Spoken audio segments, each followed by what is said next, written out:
কথায় কথায় এগুলোর ভিতরে ষড়যন্ত্র খোঁজা, দেশ বেচে দিবে। ভাই, আমেরিকা এত শক্তিশালী দেশ, সে চিটাগং বন্দরে ঢুকতে চাইলে আপনি কোনোভাবে ঠেকাইতে পারবেন না।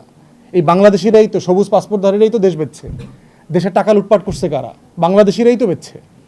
চিটাগং বন্দর নিয়ে আমরা বলেছি যে চট্টগ্রাম বন্দরকে আধুনিকায়ন করবার জন্য আমার জাতীয় স্বার্থ, আমার স্বাধীনতা, সার্বভৌমত্ব সব কিছু মাথায় রেখে যেটা যেটা করা দরকার সেটা আমাদের করতে হবে। কারণ পিছনে ফেরার সুযোগ নাই। আপনি স্মার্টফোনের জমানায় কোনো দিন আর ইন্টারনেট ছাড়া বাস করবেন, এই আলোচনা আপনি আর করতে পারবেন না।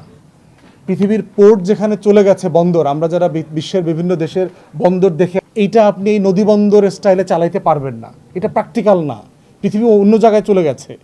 অতএব যারা পৃথিবীর সবচেয়ে আধুনিক বন্দরগুলোকে ব্যবস্থাপনা করেন, তাদের সাথে নেগোশিয়েট করে নতুন প্রযুক্তি আনা, দক্ষ জনবল তৈরি করে এই বন্দরকে সামনে এগিয়ে নিয়ে যেতে হবে। এবং ৫-৭ বছর পরে এই বন্দর বাংলাদেশের চেহারা বদলে দেবে। সিঙ্গাপুর দেখেন, একটা ছোট্ট রাষ্ট্র, তার ইনকাম সোর্সই হচ্ছে একটা বন্দর। তার কোনো ন্যাচারাল রিসোর্স নাই, পানি পর্যন্ত হয় না, খাওয়ার পানিটা পর্যন্ত মালয়েশিয়া থেকে কিনে আনতে হয়। কিন্তু সেই রাষ্ট্রটা পৃথিবীর ৭-৮টা ধনী রাষ্ট্রের একটা কেমনে হইল? তার এই বন্দর বেচা হয়েছে।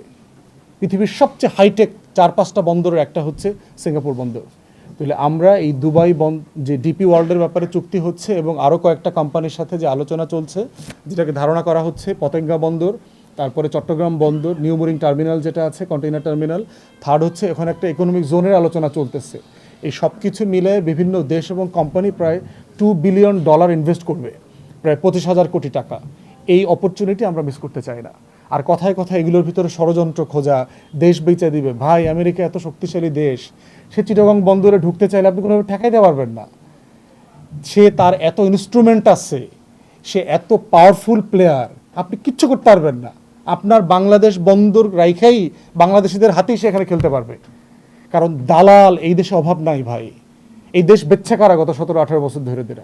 এই বাংলাদেশিরাই তো, সবুজ পাসপোর্টধারীরাই তো দেশ বেচছে। দেশের টাকা লুটপাট করছে কারা? বাংলাদেশিরাই তো বেচছে। ঠেকাইতে পারবেন না। ওইটা যেটা করতে হবে, আমাদের নিজস্ব সিকিউরিটি সিস্টেম ডেভেলপ করতে হবে। ডেভেলপ করে আমার স্বাধীনতা, সার্বভৌমত্ব, আমার মেরিটাইম সিকিউরিটি রক্ষা করতে হবে। মানবিক করিডোরের ব্যাপারে আমরা বলছি যে রোহিঙ্গাদের প্রতি আমাদের মানবিক আচরণ করতে হবে। তাদেরকে নিরাপত্তা স্বার্থে সম্মানজনকভাবে প্রত্যাবর্তনের জন্য যা যা করা দরকার আমাদের করতে হবে। But at the same time আমাদের এই অঞ্চলকে ঘিরে কোনো পরাশক্তির ছায়া যুদ্ধক্ষেত্র আমরা এই অঞ্চলকে হইতে দেব না। এটা হচ্ছে আমাদের বটম লাইন। আমরা রোহিঙ্গাদের প্রতি মানবিকও থাকব, কিন্তু আমাদের এই আরাকান সীমান্ত ধরে, রাখাইন সীমান্ত ধরে এই অঞ্চলে অস্ত্র লেনদেন এবং যুদ্ধ, এই দেশের সাথে সেই দেশের, বে অফ বেঙ্গলে অমুককে ঢুকতে দিব না, এই যুদ্ধক্ষেত্র